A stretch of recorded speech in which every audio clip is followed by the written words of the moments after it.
বাবাজান পরিকল্পনা নিয়েছেন এখানে 3 তলা মসজিদ করবেন এবং দর্শকদারি একটা মসজিদ করবেন, যে সারা বাংলাদেশের না সারা বিশ্বের মুসলমানগঞ্জ এই মসজিদ দেখে অনেকে আগ্রহ প্রকাশ করে এই মসজিদে এসে নামাজ আদায় করার জন্য। জোরে করে মারহাবা। এই মসজিদ খাজা বাবা প্রতিষ্ঠিত করেছেন, কাজ চলমান। বাবাজান অচিরে 3 তলা মসজিদের কাজ নির্মাণ করবেন। প্রতি জুমাতে খাজা বাবা শাহান শাহী খাজা বাগি জামালপুরি বাবাজান 1000 টাকা দিয়ে মসজিদ দান শুরু করেছেন।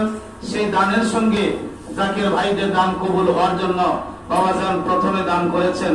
আমি দেখেছি বাবাজানের পাশাপাশি আব্বুজানও গোপনে দান করতেন। এটা বাবাজানের শিক্ষা। আব্বুজানও দেখতাম প্রতি জুমাতে, কিন্তু কেউ দেখতো কেউ দেখতো না, আব্বুজানও দান করতেন। তাই আজকে বাবাজানের ঘোষণা অনুযায়ী, হুকুম অনুযায়ী, নির্দেশ অনুযায়ী খাজা বাবার কলিজার টুকরা নুরানি আওলাদ আল্লামা শাহ সুফি শাহ খাজা মেজবাহ মক্কর রবিন মেজবাহ বাবা এই খাজানের রহমত দরবার শরীফে প্রতি জুমাতে নামাজ আদায় করবেন।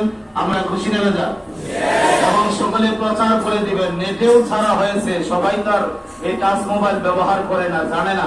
আপনারা